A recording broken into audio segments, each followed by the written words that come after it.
Hey everybody, welcome back. I know it's been a long time, and hopefully if you're curious about that, you saw the last video I posted. Essentially, I lost all of my progress in this project, but if you want to know more about it, watch the last video I posted. That will explain it entirely. But for today, I want to look at this, the Boeing 777-300 extended range. In the seating layout and the livery of its launch customer, the Air France. The Air France version of this aircraft. So the 777 family is from the 90s actually, and as I said in my last video, it was the first aircraft that was 100% designed on a computer and was all modeled in computer, and it's one of the reasons why this is actually the first aircraft to have a perfectly cylindrical fuselage. So it's not the longest range aircraft in the world. The longest range I think it's now the A350 ultra long range, followed by the A340-500, and then the 777-200 long range, if I remember correctly. So the -300ER didn't really enter into that. It wasn't about that. It was an extended fuselage version of the -200, and it was about 10 meters longer than the -200 variant of the 777. And as a trade-off for the extended length and therefore extended seating capacity, the aircraft lost the range capabilities of the -200 LR. The -300 was originally designed in, I think, 1995, but I don't think the -300ER was released for quite a few years after that. Anyway, I'll show you around the aircraft. It's got the Air France logo there, written in block letters. Sort of hard to put the N in correctly, but otherwise I think I kind of got the idea across. You've got your engines. There's a little logo on Air France engines, but I can't, it's too intricate to put in, so I just put a blue block in to sort of signify there's a blue symbol there.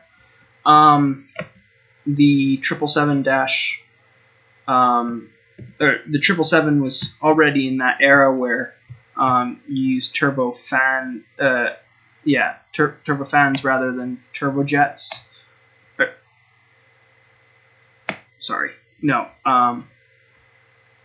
Turbofans rather than turbojets, because they're more efficient. That's really it. And so the engines were sort of slung forward of the wing. When I talk about the 767, when I come out with that, I'll talk more about that because there's interesting facts that pertain to that. So you've got the engines there with the little logo. You've got the raked wingtips that the ER variant of the -300 had and the LR variant of the -200 had. It's funny enough, I don't think the -200ER had raked wingtips. I think they had the normal wingtips.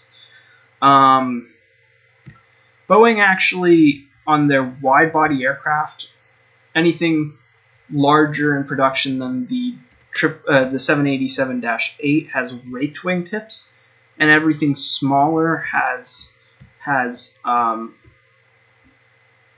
scimitar wings now. Split scimitar wing tips. So the modern 737s have split scimitar wingtips to reduce wingtip vortices, rather than raked wingtips, and I think it's to do with the efficiency regarding the size of the aircraft. The larger the aircraft, the more it goes into needing raked wingtips rather than sharklets or whatever. According to Boeing, anyway. Airbus uses sharklets, and they say that that is the most efficient. So it depends. The tail symbol, it's hard because it's more intricate than blocks really allow. Minecraft blocks really allow you to show, but I think it's a decent evocation of the logo, and it shows sort of that this is an Air France aircraft. And on this aircraft, I actually decided to leave out the registration markings, although I think going forward I'll continue to have them, just because I think it's appropriate and it should be. But on this livery, because it's so clean and plain, I didn't think that I should put it in. And the letters are so small on this aircraft, in this livery, that it's hard to justify putting them as big as a block. So if I turn around, so obviously this is the one in flight. If I turn around and fly over here a bit, you can see the one with the landing gear down. I was actually studying up on this a bit, and I learned something quite interesting. So you may know about how when aircraft approach the runway, their landing gear are angled sort of so that the rearmost pair of wheels touches down first. And on most aircraft, that angle really doesn't mean anything. It's just for storage purposes. But on the 777-300, and only on the -300 variants, it's got an effect where when they're taking off, the rear wheels are the last to leave the ground, whereas on the -200 variants, all three pairs of wheels lift off the ground at the same time. On the -300 variant, this pair of wheels on each main landing gear set is the last to leave the ground, and it sort of it helps the aircraft lift off. And I don't know quite the mechanics of it all, but I know that there's a very special design uniquely to the 777-300, at least in the Boeing lineup, that actually means that they have an effect on takeoff. Anyway, just a small tangent and an aside I thought was quite interesting. Since we're closer to this aircraft, we might as well enter this one rather than the one that is in flight configuration. We'll enter through the front door. So, this is your entrance area, just normal entrance area. And you go in, and going forward, you have your forward galley right here, and you have your forward lavatory just behind the cockpit. Going into the cockpit, it's going to be the same one that was on my Delta 777-200. It's the same cockpit. It's got the Boeing yokes rather than the Airbus side sticks. You got 2 jump seats, just your standard Boeing cockpit. For the galleys, I should mention, I've gone to using shulker boxes just because I think they more accurately resemble the white cabinets that you get in your on galleys in aircraft.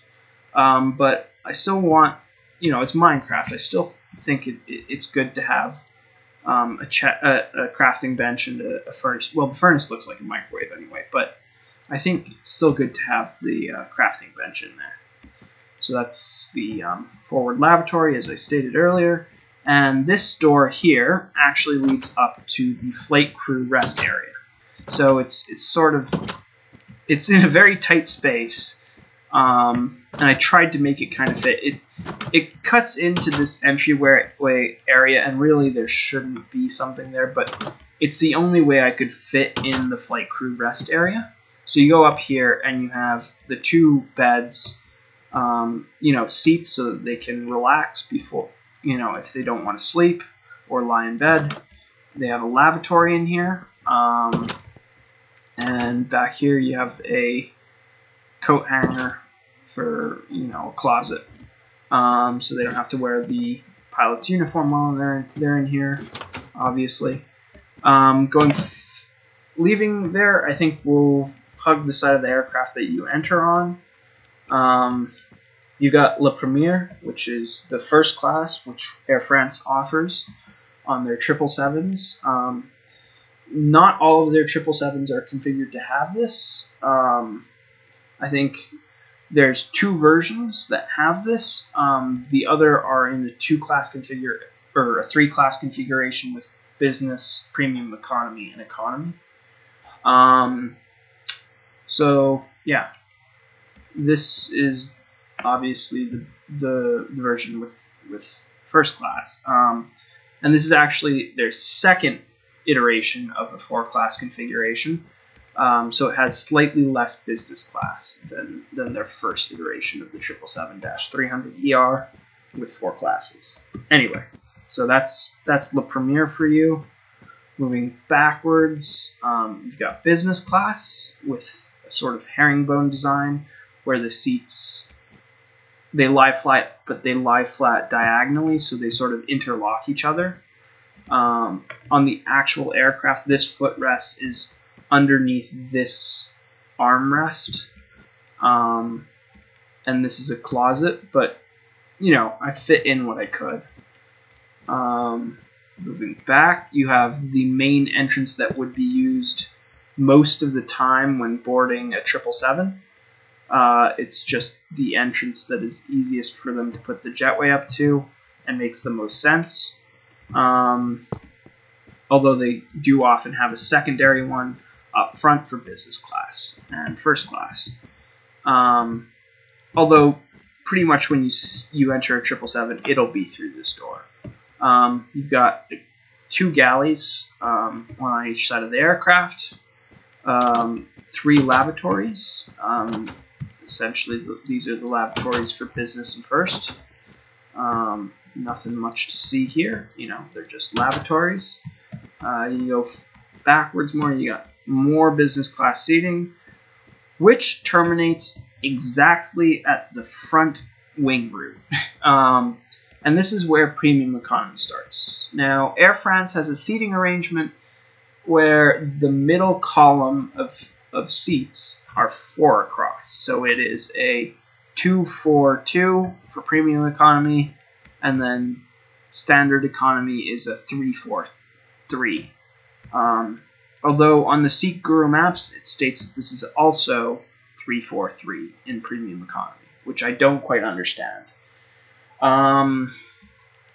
Moving back again, we've got more lavatories, and these are the overwing exits that they're next to. And this is the rest of premium economy, like I said, 2-4-2 seating arrangement. And then this is standard economy in a 3-4-3 seating arrangement. And not all 777s do this. A lot of operators use their 777s in a 3-3-3 configuration. The problem is that the 777 falls in between the cabin widths of the 747 and the 787. So the 787 has too narrow fuselage to put any more than 9 seats into it. JAL and ANA operate a 2-4-2 variant of the 787, but no airline operates 3-4-3. And the 747 is just the opposite. It's too big a cabin to have a 3-3-3, so it's always going to be 3-4-3.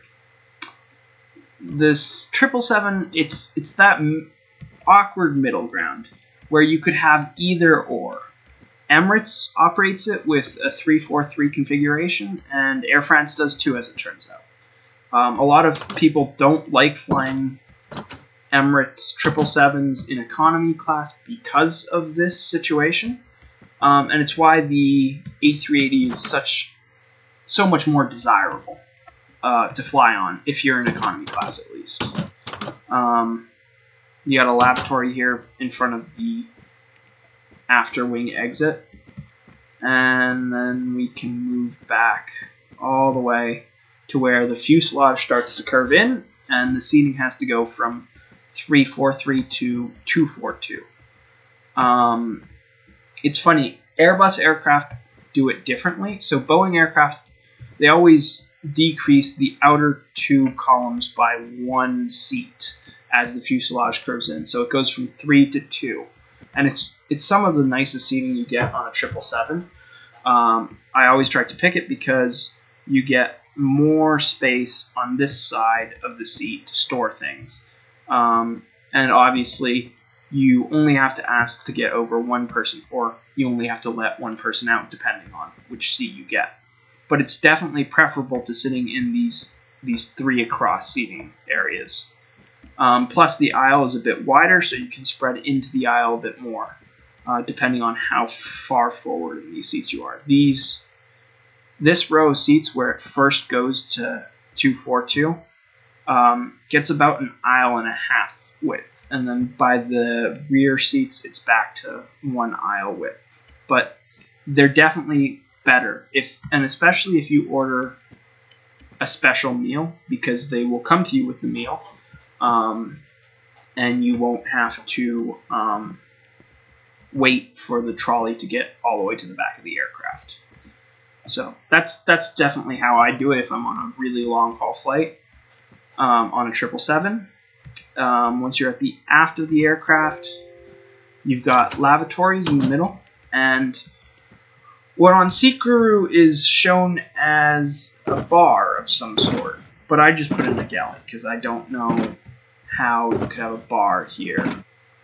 So yeah, anyway, on my aircraft I just put a galley on either side. I don't know how I would make it look like a bar, even if I did want to put a bar in. In the rear of the aircraft you have 2 more lavatories, and your rear exit, which is very rarely used actually. Anyway, so that's most of the aircraft. I just remembered I gotta show you the aft crew rest. So this is the crew rest area for the cabin crew. So in the front you have the cabin, or you have the flight crew. In the rear you have the cabin crew rest area, which on a 777 is a single aisle flanked by 2 sets of beds, 1 on each side of the aisle. So yeah, that's pretty much it. The 777-300ER for you. In an Air France livery, because Air France was the launch customer for the 777-300ER. Anyway, I hope you enjoyed. I'm sorry about the hiatus, but if you're curious about it, have a look at the last video. Please like, comment, and subscribe if you enjoyed this. Anyway, take care.